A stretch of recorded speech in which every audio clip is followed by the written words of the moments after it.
now, from South Seminole Middle School in Castleberry, Florida, direct from the 3rd floor of Building Number 3, this is South Seminole News.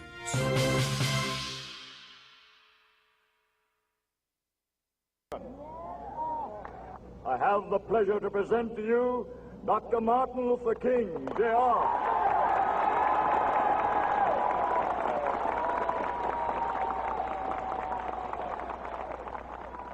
I am happy to join with you today in what will go down in history as the greatest demonstration for freedom in the history of our nation.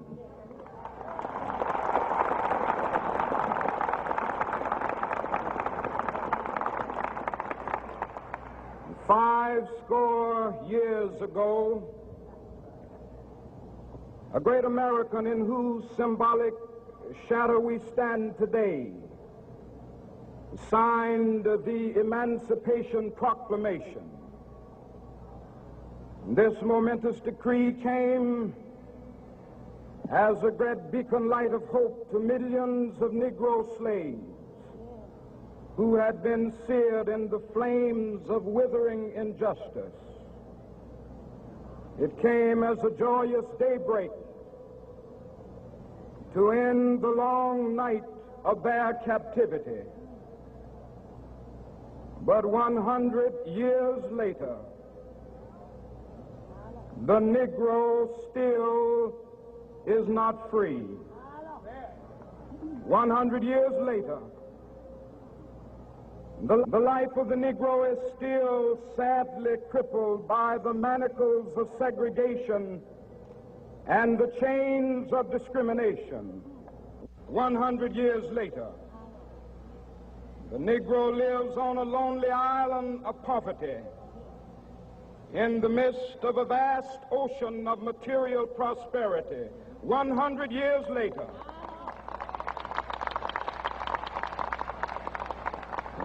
the Negro is still languished in the corners of American society and finds himself in exile in his own land. And so we've come here today to dramatize a shameful condition. In a sense, we've come to our nation's capital to cash a check. When the architects of our republic wrote the magnificent words of the Constitution and the Declaration of Independence, they were signing a promissory note to which every American was to fall heir. This note was a promise that all men, yes, black men as well as white men, would be guaranteed the unalienable rights of life, liberty, and the pursuit of happiness. It is obvious today that America has defaulted on this promissory note insofar as her citizens of color are concerned. Instead of honoring this sacred obligation, America has given the Negro people a bad check, a check which has come back marked insufficient funds.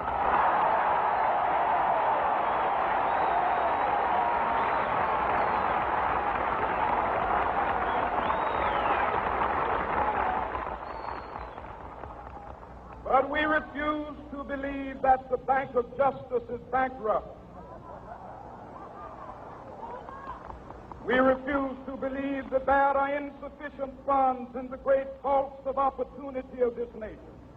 So we've come to cash this check, a check that will give us upon demand the riches of freedom and the security of justice.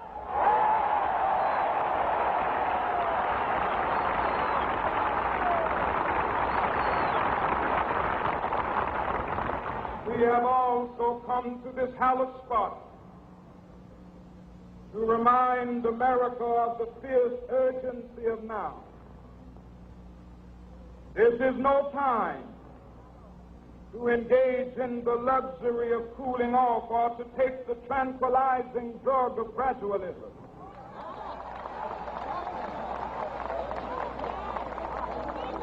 Now is the time to make real the promises of democracy. Now is the time to rise from the dark and desolate valley of segregation to the sunlit path of racial justice. Now is the time to lift our nation from the quicksands of racial injustice to the solid rock of brotherhood. Now is the time to make justice a reality for all of God's children. It would be fatal for the nation to overlook the urgency of the moment. This sweltering summit of the Negro's legitimate discontent will not pass until that is an invigorating autumn of freedom and equality. 1963 is not an end, but a beginning. Those who hope that the Negro needed to blow off steam and will now be content will have a rude awakening if the nation returns to business as usual.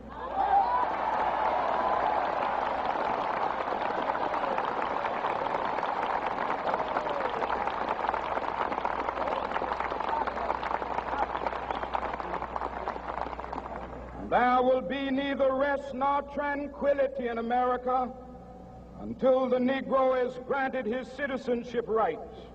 The whirlwinds of revolt will continue to shake the foundations of our nation until the bright day of justice emerges. But that is something that I must say to my people who stand on the warm threshold which leads into the palace of justice. In the process of gaining our rightful place, we must not be guilty of wrongful deeds. Let us not seek to satisfy our thirst for freedom by drinking from the cup of bitterness and hatred.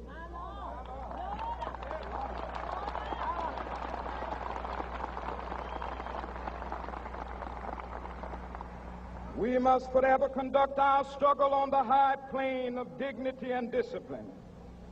We must not allow our creative protests to degenerate into physical violence.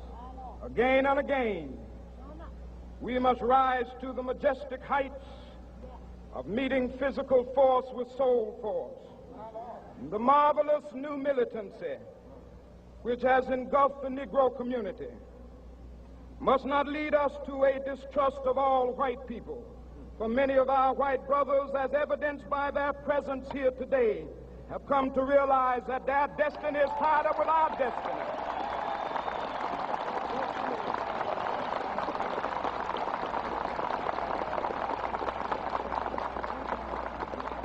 And they have come to realize that their freedom is inextricably bound to our freedom. We cannot walk alone. And as we walk, we must make the pledge that we shall always march ahead.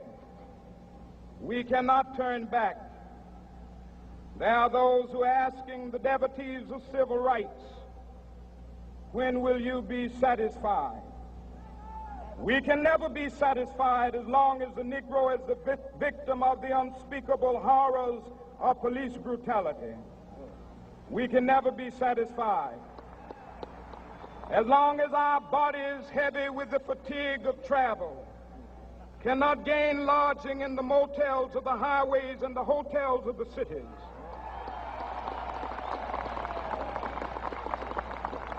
We cannot be satisfied as long as the Negro's basic mobility is from a smaller ghetto to a larger one.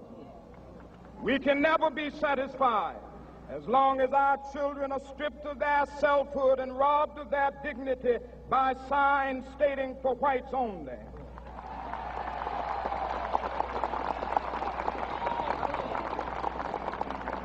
We cannot be satisfied as long as a Negro in Mississippi cannot vote and a Negro in New York believes he has nothing for which to vote.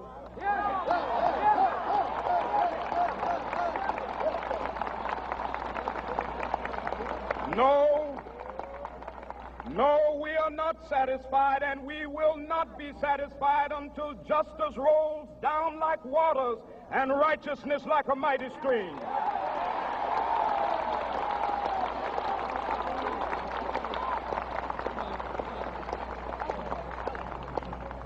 I am not unmindful that some of you have come here out of great trials and tribulations. Some of you have come fresh from narrow jail cells. Some of you have come from areas where your quest for freedom left you battered by the storms of persecution and staggered by the winds of police brutality. You have been the veterans of creative suffering. Continue to work with the faith that unearned suffering is redemptive. Go back to Mississippi.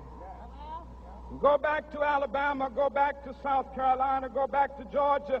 Go back to Louisiana. Go back to the slums and ghettos of our northern cities, knowing that somehow this situation can and will be changed. Let us not wallow in the valley of despair. I say to you today, my friend,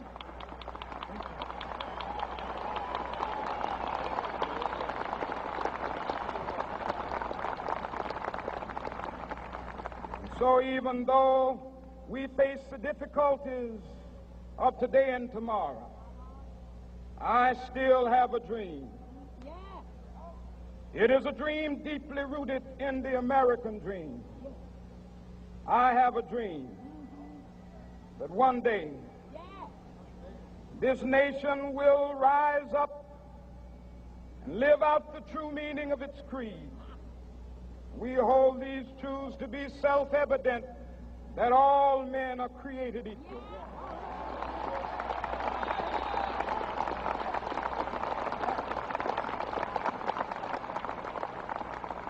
I have a dream that one day on the red hills of Georgia, the sons of former slaves and the sons of former slave owners will be able to sit down together at the table of brotherhood. I have a dream that one day,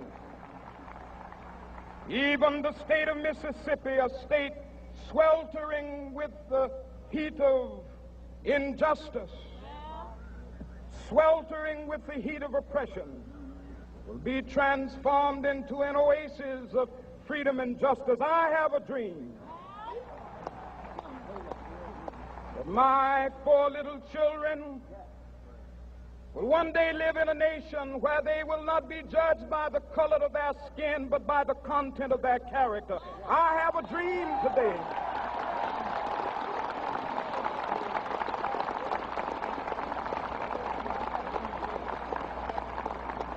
I have a dream that one day down in Alabama, with its vicious racists, with its governor having his lips dripping with the words of interposition and nullification, one day right there in Alabama, little black boys and black girls will be able to join hands with little white boys and white girls as sisters and brothers. I have a dream today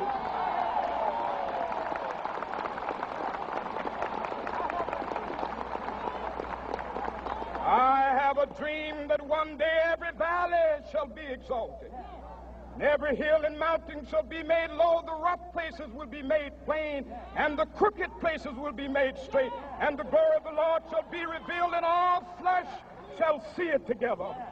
This is our hope. This is the faith that I go back to the South with.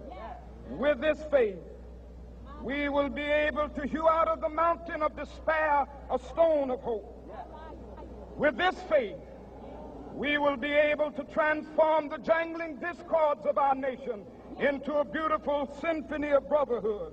With this faith, we will be able to work together, to pray together, to struggle together, to go to jail together, to stand up for freedom together, knowing that we will be free one day. This will be the day This will be the day when all of God's children will be able to sing with new meaning, my country, tears of thee. Sweet land of liberty, of thee I sing. Land where my fathers died, land of the pilgrim's pride.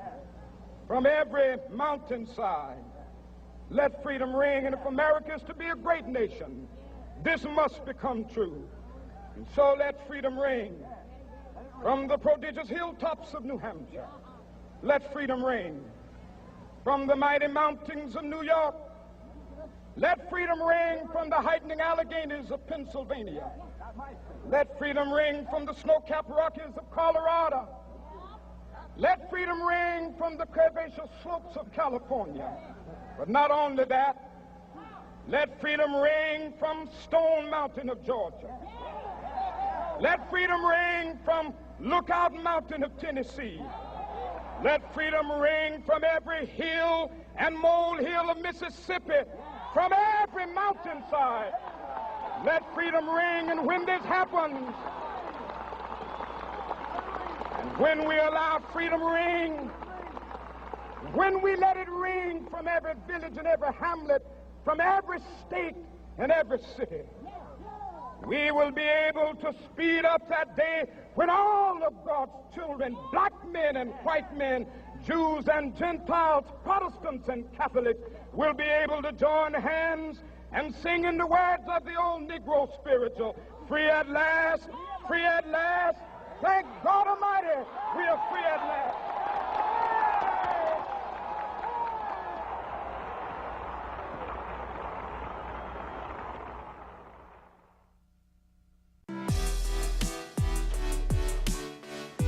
The new remodeled PBS suite is ready to rock. Having a tough morning, just took a test, need to unwind? The PBS suite is your midday to get away, where you can enjoy lunch with friends in a more private atmosphere. Play the Wii, score in foosball, shoot some hoops, sing a karaoke song, or go old school with some Atari's first game, Centipede. You can schedule the PBS suite during A or B lunch period for $1. Everyone attending must have the same lunch period. If it's your birthday, enter for free. Also, end of the year with a bang, stay lit in the PBS suite. Speak to Mr. Motley for all your party questions.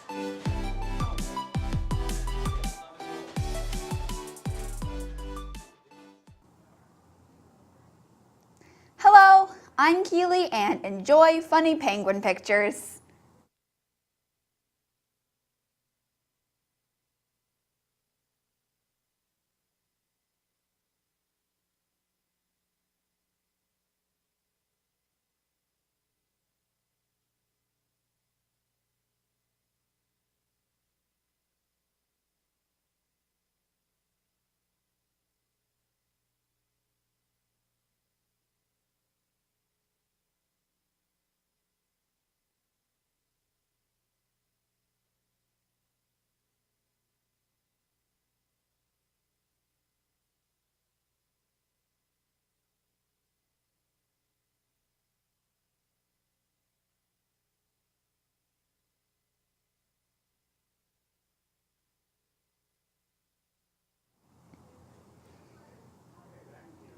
I hope you enjoyed Funny Penguin Pictures with Keely. Goodbye and have a great weekend.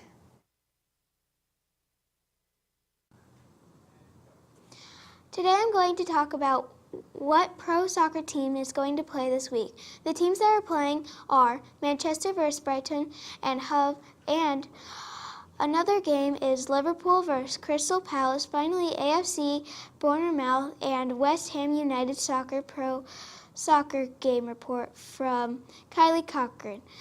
See you next time on SSMS News. What's up, guys? It's time for the conference championship games, and I will predict the winners and the scores. Last week, I was right for every pick I made, and now only 4 teams remain in the fight for the big game. So game number 1 is New England and KC.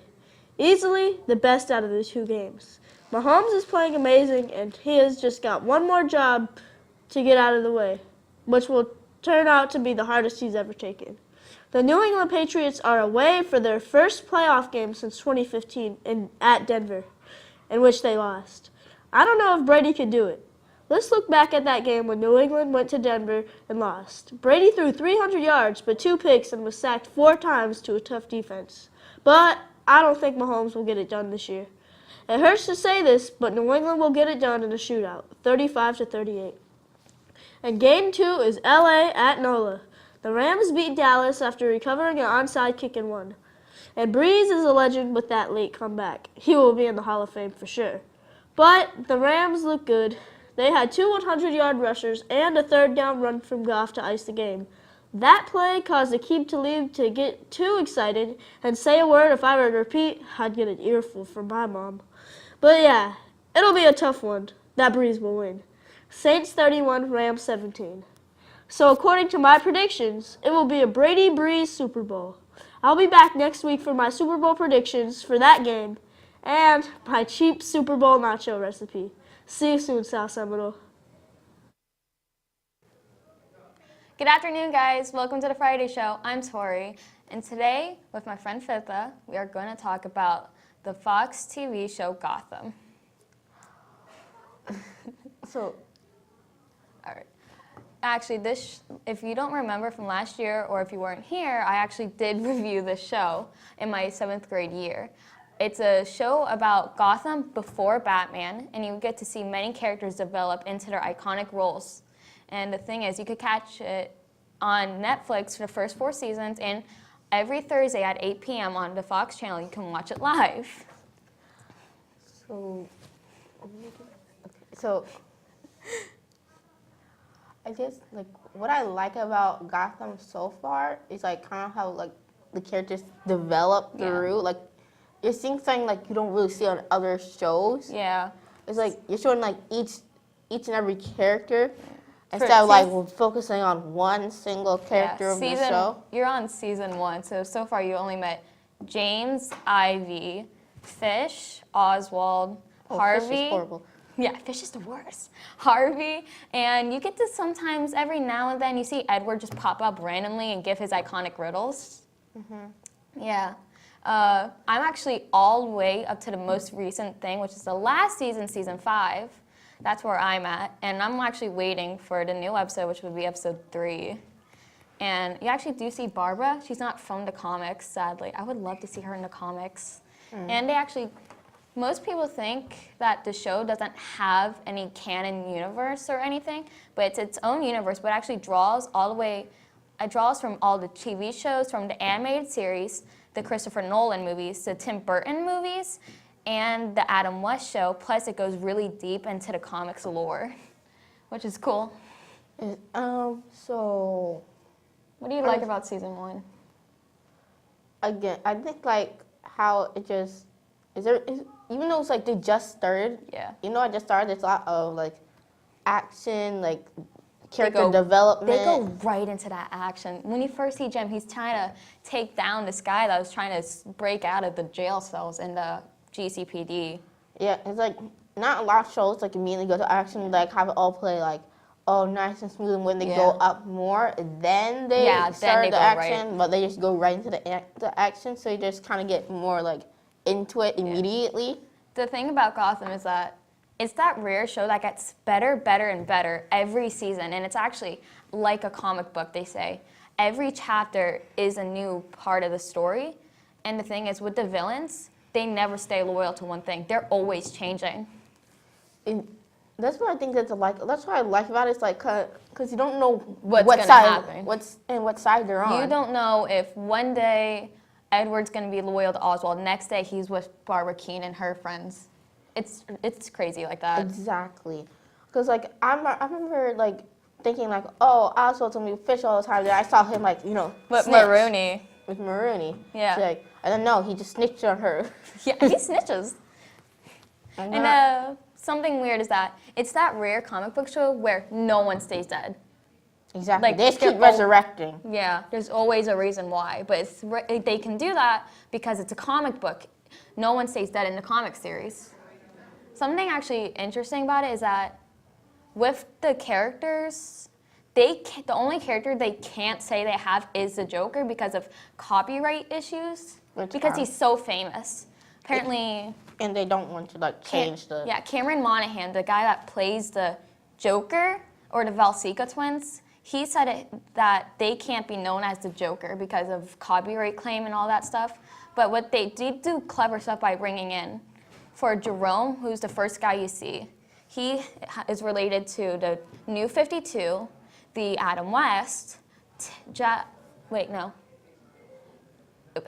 Heath Ledger, and for Jeremiah, who's for season 4 and 5, he goes right into being like Jack Nicholson's character, which is actually really cool because I love Jack Nicholson's Joker from Tim Burton. And they have direct ties to Tim Burton's series by having the Penguin's father, who's played by Pee Wee Herman, in the show and in the Tim Burton series. And I think it's really. Played him? Yeah, Pee Wee Herman played him. What? It's crazy. I love it. And also, I forgot to ask, who's your favorite character? Oh, Oswald. Yeah, Oswald Cobblepot is like the best. I just love him so much because he actually, unlike everything else, they actually show him with a sympathetic side, and you get to relate to him. My favorite character is actually his arch nemesis / his very old friend that's always going to be there for him no matter how much they fight, Edward Nygma. He's like so iconic, and a lot of the times I feel like I can relate to him the most because I love riddles, we both like green, and a lot of the time you can always sympathize with him because you understand why he's doing it, even though he's also what's the word? I forget the word. But it's like multiple personalities. Mm-hmm. Yeah, it's crazy, but he's a cool guy. You can really sympathize with him. And also, I think, like, what I also love about Oswald and Edwards, like, they always try to kill each other. But it never works. It just fails. Like, none of them just, like, try to. Back in season 1, all the way to the mid-season final for season 3, you see those two as best friends, then all of a sudden they try to kill each other. They try to fight each other, and I heard that only lasts up till season 5, where season 5 intro is actually the best iconic intro I will ever see. The two finally work together and work with the GCPD to win back Gotham because in season final, this is the best season ever. I'm sad it's going away this year, but it's known as No Man's Land. The government called Gotham off limits, so everybody has to pick a side, pick turf wars, just to win Gotham back. And it's going to be sad. I'm going to wish this show could keep going, but it would be a good conclusion to this long-running show. It's been on since 2014.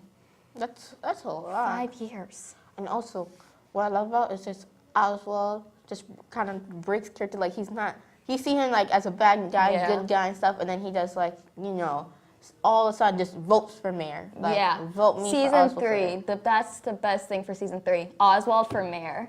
And he actually has this good little catchphrase that's related to our president, make Gotham safe again, which seems fair. And the thing is, season 3, this not really a spoiler, people try to shoot him down because he is a criminal. He is a part of the crime families. But it makes sense why he would want to run. Gotham is a very dangerous place. And it's like, no one really safe there. Like, if you do something wrong, you get yourself killed. But like, the detective, right? I forgot his name. Jim? Yeah, no, not Jim. Harvey? Yeah, that dude, his partner. Harvey! Like, it's like, I like him, but then again, I hate him. Yeah, but actually you sympathize for him because season 4, he becomes commissioner. But then at the end, Jim becomes commissioner. But yeah, it's everybody in the show has their own little character change because of any certain reason. Because the thing about Gotham is that people say Gotham's what changes you. You don't change. It's the surroundings around you. Because Gotham is a bad place that can change anyone. Yeah, it's like it kind of relates to real life because like even if you're your surroundings accustomed to something else, your surroundings can change you. Mm-hmm. That's a good message that Gotham shows is that you just have to stay true to yourself. Mm-hmm. I forgot what I was gonna say. What? Actually, this is cool. For the Joker characters, they do tie in. I said that before. Mm-hmm. But the thing is, Gotham makes their own little thing. they relate straight to the Killing Joke, the most iconic thing ever for the Joker. And they actually tie in their own stories to this to make their own little versions of the Joker. And something I love is that for season 5, they're going down the most iconic route ever for the Joker. They have Bruce versus Jeremiah, and it's in the Ace Chemical Lab, where the Joker became who he is. And I think that's really great, because I would love to see that fight. It's been on all over advertising, and it's like the best thing ever.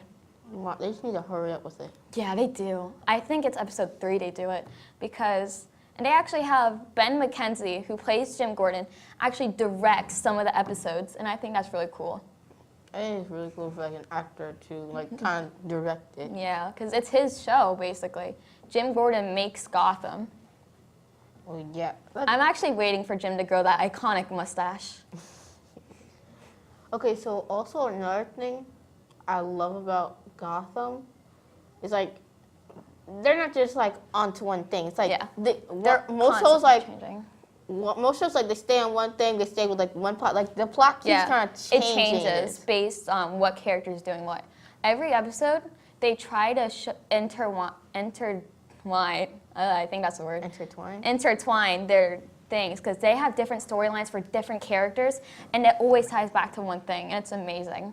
And it's always at the start you see these characters, then these characters team up with each other, but at the end, it's the whole group fighting against this thing. Season 2 has like the best version of that by seeing all the characters, even GCPD and the villains going to fight back Arkham. It's great. See, that's why I need to catch up on the episodes, and I'm really slow.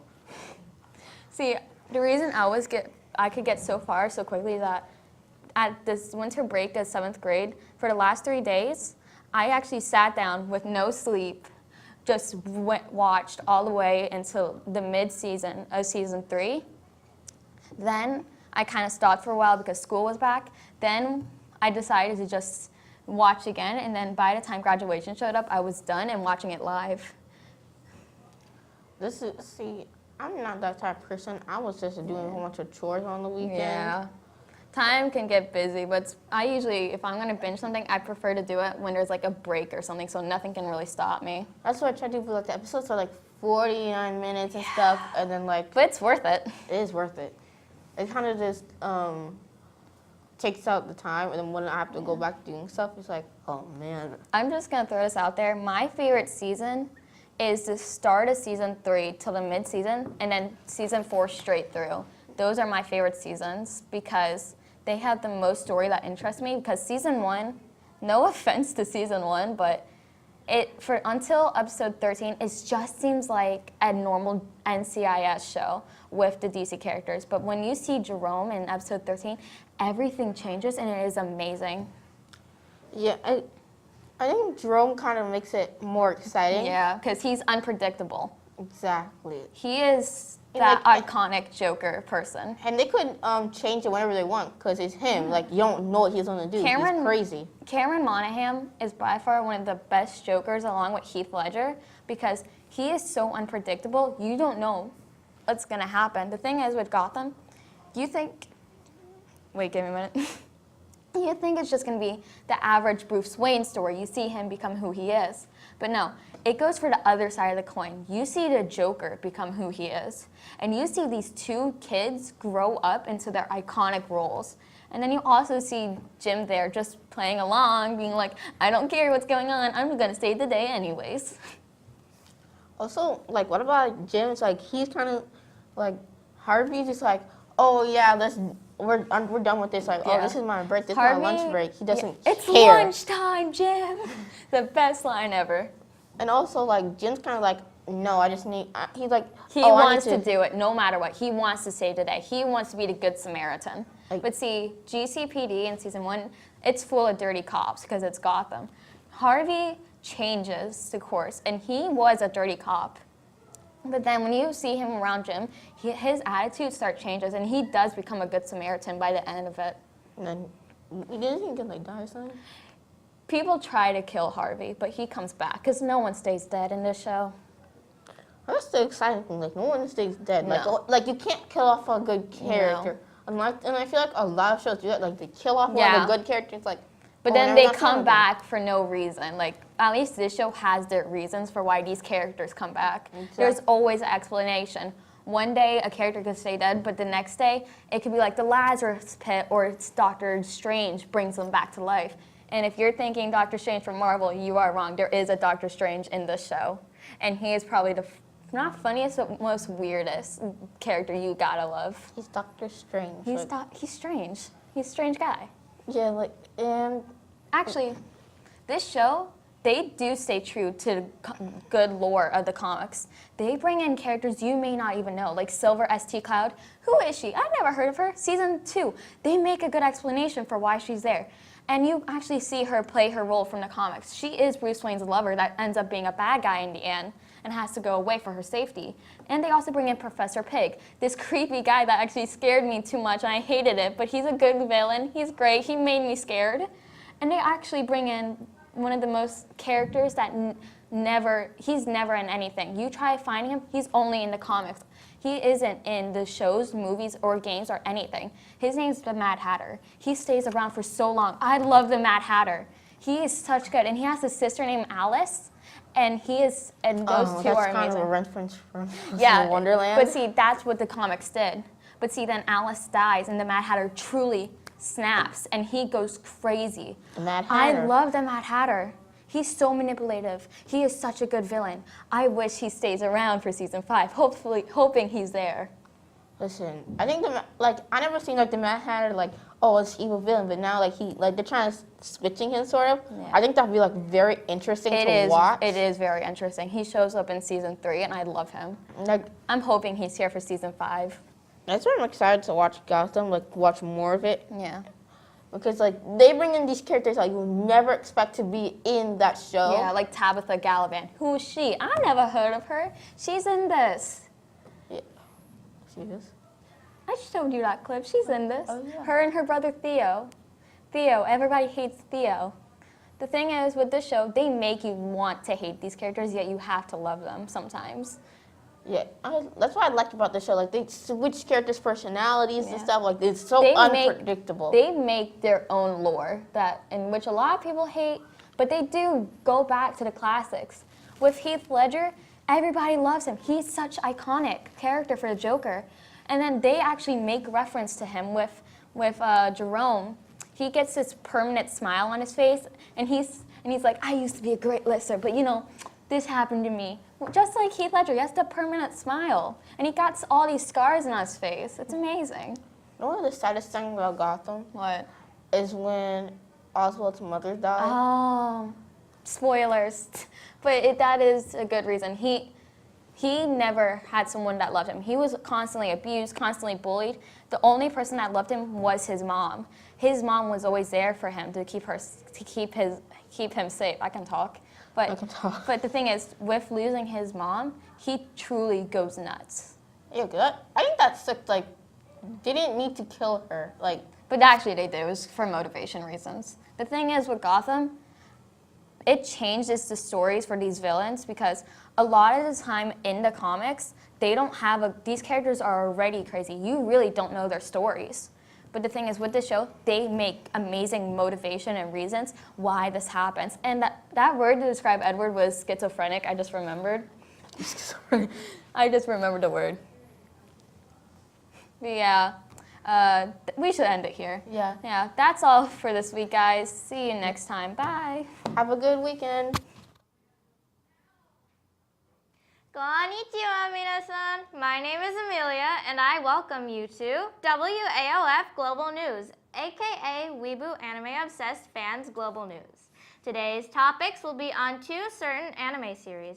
As you all know, the English dub for Broly is now in US theaters, but I'm not just going to talk about that, because variety is vital. Therefore, I will also be introducing another one of my favorites. Welcome to the Guild, and welcome to Fairy Tail. Confetti, confetti, confetti. For those of you who don't know this show, it starts off with a boy named Natsu Dragneel, whose past is quite complex and difficult to comprehend if you haven't watched the series, or at least part of it. Judging by his last name, you can tell that he has something to do with dragons.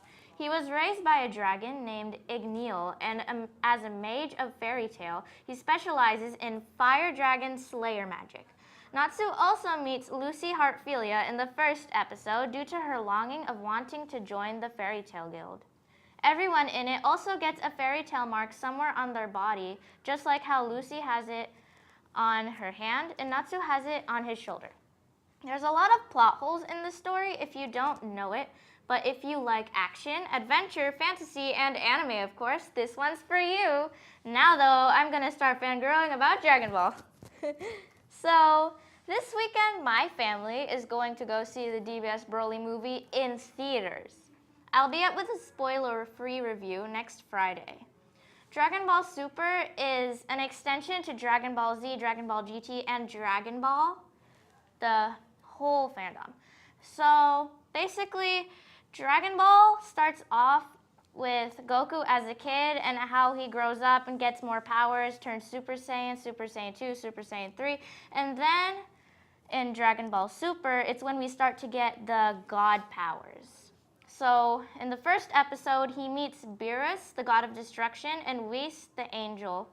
And so then he has to fight Beerus, and that's where he gets his Super Saiyan God powers, which then leads into the climax of him getting his Super Saiyan Blue powers, which is technically Super Saiyan God Super Saiyan. And then there's the Tournament of Power, where Goku gets Ultra Instinct Mastered, and all of this crazy God stuff. And okay, so that's it for the Weeboo section of my show. To wrap up this huge show, I'm going to talk about my favorite sport, swimming, which is the only sport you somehow get yelled at for breathing in. So basically, I'm a swimmer. I've been swimming for 2 years on the Silverhawks Aquatics team, and it's at Lake Howell High School. So every day after school, and sometimes on Saturdays, I go to Lake Howell and I do swim practice for 2 hours, including 30 minutes of dry land, which is basically stretches outside. But the thing about swimming, you go to a meet, you pay like $175 for it, and then you go to your heats, you track it on you, you write it on your arm, which mine's fading away from this weekend, but you write it on your arm in Sharpie so you remember it, and you look at the heat sheet, and it basically shows you how and what your events are. So like you can do butterfly, IM, medley, backstroke, freestyle, butterfly, and breaststroke. My top two best strokes are butterfly and backstroke, which I got flag cuts in. But the thing is about swim meets, your coach is like, okay, so Amelia, you're gonna go swimming at a swim meet, okay? We want you to get a flags cut. So we're gonna say that you shouldn't breathe the whole lap, and then you should flip turn, and you should breathe like 2 times, and then you're gonna do 8 more laps just like that, okay? You can survive, just sprint the whole thing. Yeah, no. But in my backstroke, one thing that's really frustrating is that if you go past the red dot, you get disqualified for underwater. So I go a really long underwater to save some energy and time and make me go faster. So basically, I found out that if I go past the red dot when I'm doing my underwater, I get disqualified. Also, in butterfly, I did 100 fly. I almost died. Basically, if you do 100 fly and it looks like you're doing any other stroke, disqualified. Same thing for breaststroke. But that's enough swimming talk. We're gonna wrap up this show. And have a good weekend, everyone. By the way, my name isn't Sydney, it's Amelia. I forgot to show you some Dragon Ball props over here. Just pointing at those for some extra stuff. Cute chibi Goku and Gohan and a Dragon Ball. But anyways, have a good weekend, everyone. By the way, my name is not Sydney. Do not mistake me. It's Amelia. Have a great weekend. And do something proactive this weekend. Welcome to the Phrase of the Friday. Today's show will be a little bit different because of the team. So it's not a thing that all of us know. So Oliver, tell us the Phrase of the Friday. Well, Kidia, the phrase of this third chapter is, what the food is in Agase. Well, I'll explain it for you. And Agase is a fan of GOT7. Also, I'm gonna play a little song here of them. And they're a K-pop band, K-pop group. They have a different members from different countries. Like for example, they have Mark that is from the United States, but their parents are from Taiwan. Have Jackson that he's from Hong Kong, China. Have Bam Bam that his real name is Kumpimuk Buwakun, that he is from Thailand, and also the other ones are from Korea, but it's a really good group. And let's welcome our special guest, Lara. Hello, Laura. Hi, Lara. Hello. You gotta clip that thing on. That mic. Are you sure? Ow. Oliver. Alright, just like the first 2 episodes, let's do a quick pop quiz. Kiria can ask the questions this time because I'm getting tired of it.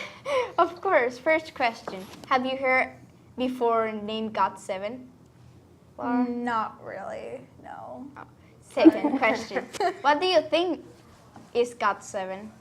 The K-pop band, like you explained earlier. Okay. No, you were not in the room when we discussed this, weren't you? Third and last. What do you think about them? What's your opinion? I guess they're kind of cool. I mean, not something I would listen to, but You do you. Because You can understand them, so. at the beginning, it's like I'm not gonna lie to you guys. At the beginning, I was like no so fan of Korean pop because it was in. Well, because music in Korean was like no my thing. So the thing is like after a time, I started to like it. And I turned to an Agase. what does Agase mean? I just say it. I didn't understand. And Agase is a fan of GOT7. Oh, okay. And Wait, why is it called GOT7? Is there like 7 people in the band or something? yeah. Oh. What do you, look, count them. 1, 3, 5.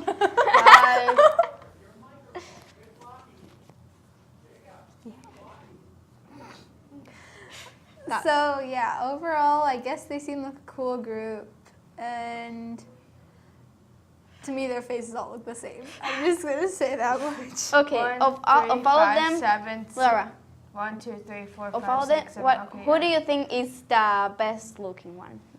Why? Why are you doing this to me? Because you're our guest. Okay. Let's see. There's gonna be a war here, isn't there? I'm just Probably, yeah. in the middle. I told you they all look the same to me. Yeah, but just choose one, and I will tell some There's information. gonna be a war. I don't even know their names. I'm gonna tell the There's name. gonna Just be a war. point one. Oliver, what is your opinion on this? What is your opinion? Whoa, this question was for you. What is your Don't bring opinion me on into this band? Never heard of it, and I really don't know. Okay, well, I'm gonna tell you my bias. My bias is like the favorite of all the group. My bias is named J Boom. Is that one over there? That's like That one over there. There's a bunch over there. the last one in the right side. This one like this. That's like this. Yeah. Oh, okay. He's my bias. He's I think 25 years old. Sadly. Oh, okay. But God, he's the leader of the group, and he don't know so much English. The most I know English is the one that is like. There's the white hair. Yes, the one that have the white hair, and the other one that is next to it that is like this two hands. Wait, what is that? What? You were here for our first episode. You wanna? Oh, okay. I think that's the one that. Well, he's looking for. Mark and Jackson are the ones that know most English of all the group. So, aren't they the one? Isn't one of them Mark American? the one that's American? yes. Yeah, one of them's American. So. And the Chinese one knows pretty good English. He have full English. So, and well, guys. I think it's a popular dance that they creative. They created. They creative. They creative. Yes. That they created. Created, yeah. Or just the people who made Fortnite just copied it off of them. I don't know if it's popular or not. They just copied it off of them. Okay, guys, if Anagase wants to appear in our next episode, please put it in the comments. Put her name and lunches. That's all for today. And Don't forget the store!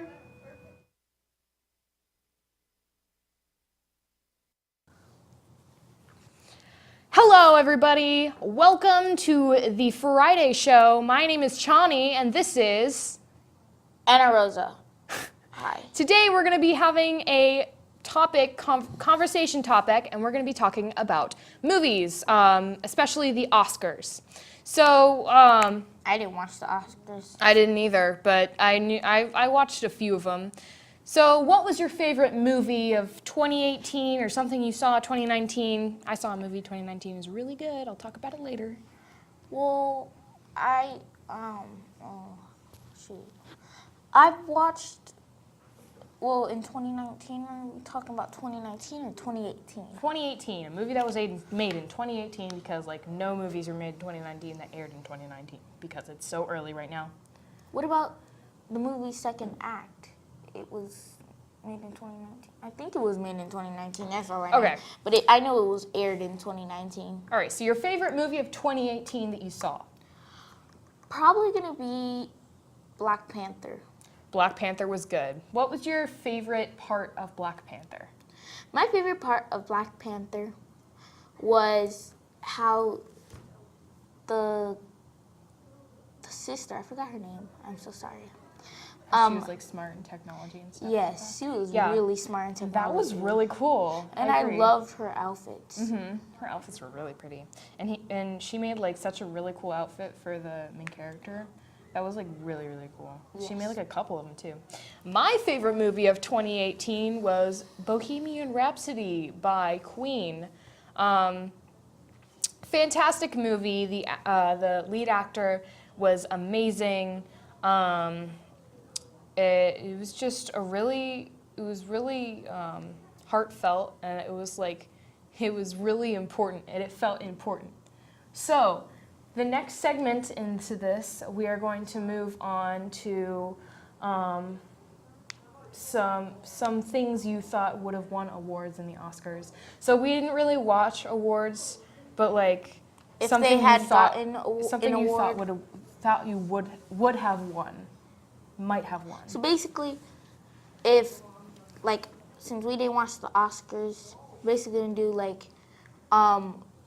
what you either thought should have won, but we don't know if it did won. Yeah, because we had no idea. We didn't watch it. Not won. So. This also goes for TV shows as well. So for a TV show, for me, I think Marvelous Mrs. Maisel totally should have won something. I don't know if you know what it is, but really good TV show. And I think if you want to watch that, it's on Amazon. It's really good. And it just talks about a family, and it's a female comedian in the 1940s and something like that. And it's really funny, and I really appreciate that show. So a TV show or a movie that you think would have won the, was it Golden Globes? Was that what it was? I don't know. I think whatever. Okay, what do you think would have won? Honestly, I don't know. How about Black Panther? Do you think Black Panther would have won? I guess. I think Black Panther most likely won something. Cause I already know a kid. I went over the summer. I went to Panama. Mm-hmm. And he already wanted for his birthday. He wanted a Black Panther a Black Panther type theme. Yeah, that's cool. I mean, I would love to have a Black Panther thing because like the outfit and the art, it was very visual and I love that. I mean, I'm a very visual person, so that's kind of like a thing that I really appreciate in movies, especially storyline, all that kinds of stuff. That's really cool. I think Black Panther definitely had those types of like categories put in there, and I think that was perfect. I loved it so much. So, yeah. All right. Wait, what about movies in 2019? But there were... Well, movies that you watched in 2019. Movies I watched... Well, I watched Bohemian Rhapsody in 2019. But I did watch another movie in 2019, but it wasn't a new movie. But it was a really good movie. And... I don't know. Well, I watched Second Act, which I think it's kind of like it's a good movie, but I think I don't really remember the movie, but I think there's some like inappropriate parts that talks about like weird parts. But besides that, it's a really good movie. Mm-hmm. Very funny. It's a comedy movie. Comedy movie, yeah. And there's actually one part where like I'm not gonna spoil the whole entire movie, but there's a part where like she quits her job and like she's walking out of the store and she has those little bar thingies that like connect and say like don't go into this aisle because like there's no one here. Yeah. Well, she tripped on one of those and fell on her face. That's funny.